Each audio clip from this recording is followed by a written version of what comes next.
सोया सोया सोया।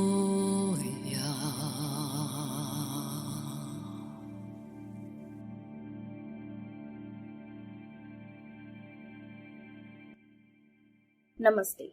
नमस यूनिवर्सिटी के व्याख्यान 58 में आपका स्वागत है। मेरा नाम बिठूल है।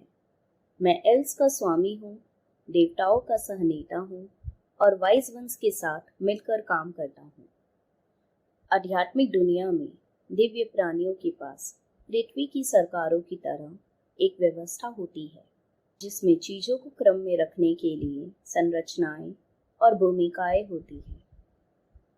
उदाहरण के लिए सनत कुमार, जिन्हें आप अब तक जानते हैं कि वे पृथ्वी ग्रह पर मानवता के विकास के लिए हैं। यह कोई व्यक्तिगत मिशन नहीं है। हालांकि कभी कभी व्यक्तिगत और सामूहिक लक्ष्य के बीच का अंतर इंसान के लिए धुंधला हो सकता है। जिस प्रकार एक चुंबक आकर्षित करता है, उसी प्रकार कुछ भूमिकाएं स्वाभाविक रूप से व्यक्तियों को आकर्षित करती है, जो आकर्षण के नियम के रूप में विश्वव्यापी सिद्धांत को दर्शाते हैं। व्यापक रूप से शासन की दो प्रमुख श्रेणियां हैं। एक है नियंत्रण का और दूसरा है रचनात्मक विकास का। नियंत्रण आजमाए हुए और सत्य के क्रम को बनाए रखता है। विकास पुराने साँचों को तोड़ता है, नए की खोज कराता है और यथास्थिति को चुनौती देता है। मेरी भूमिका दूसरे श्रेणी में मजबूती से बैठती है। मेरा स्वभाव विद्रोह और क्रांति का है। मैं मौजूदा अभिनय कर्म व्यवस्था में खामियां और दरारें तलाशता हूँ, ताकि हम इससे आगे बढ़ सके, भले ही नए के लिए रास्ता बनाने के लिए पुराने को नष्ट करना पड़े। बाहर से इस प्रक्रिया को एक खतरे के रूप में देखा जा सकता है। परिवर्तन को हमारे अस्तित्व, हमारे स्थापित पहचान, हमारी दिनचर्या, हमारे आराम क्षेत्र और अज्ञानता को उजागर करने को अपमान के रूप में देखा जा सकता है। चुनौती वहाँ है जहाँ विकास होता है, जहाँ हम अपने पूर्व ग्रह पर काबू पा सकते हैं कि चीजें कैसी होनी चाहिए। चाहिए एक ऐसा शब्द है जो पीढ़ियों के अनुभव और बाद की व्याख्या पर हमारे सामूहिक समझौते द्वारा परिभाषित है। पृथ्वी का इतिहास इस बात का प्रमाण है कि जब कोई आबादी गलत सोचने का अधीन होता है, जिसे लापरवाह लोगों द्वारा समाज में प्रचारित किया जाता है, तो क्या हो सकता है। पृथ्वी बहुत लंबे समय से स्मृति लोप की स्थिति में है।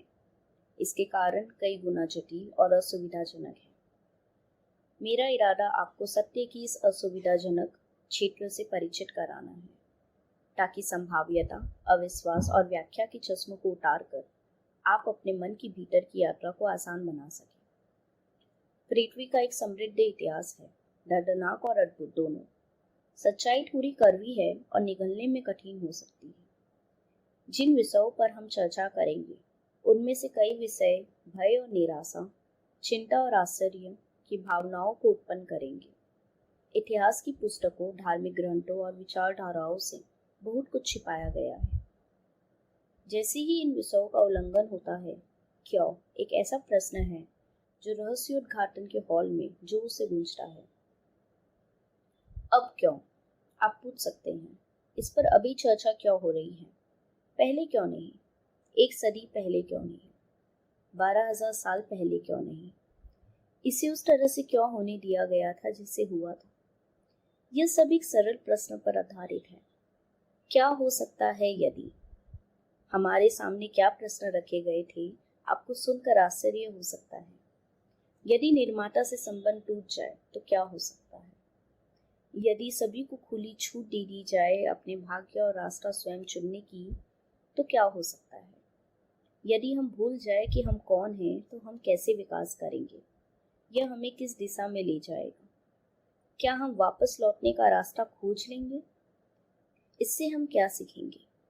ये बड़े सवाल थे, कुछ अनसुलझे सवाल। ये अनुभव करने के लिए नया क्षेत्र था।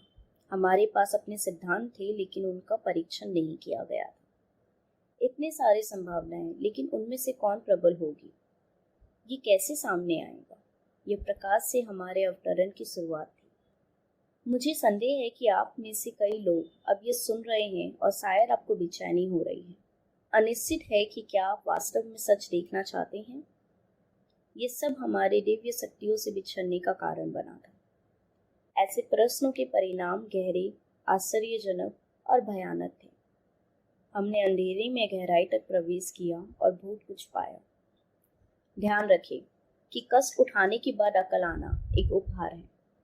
दूसरी ओर दूरदर्शिता संभावना का अधीन है। अनुभव जब भीतर से महसूस किया जाता है तभी वो पूर्ण होता है। रचनाकार से अलग होने पर हमने बहुत कुछ सीखा और हम उससे भस्म भी हो गए थे। पर 2012 से प्रकाश में वापस आरोहण के निर्णय को अमल में लाया गया। फिर प्रयोग का अगला चरण मजबूती से शुरू किया गया था। अब समय आ गया है कि हम अपने अवतरण के बाद छोड़े गए प्रकाश के धागों को खोजकर खुद का पुनर्निर्माण करें और भ्रम के पर्दे से परे संपूर्णता के साथ फिर से जुड़कर अपना रास्ता खोजें। हालांकि हम अभी भी गहरे जंगल से बाहर नहीं निकले हैं, पर हम सही मायनों में घर वापसी की राह पर चल रहे हैं।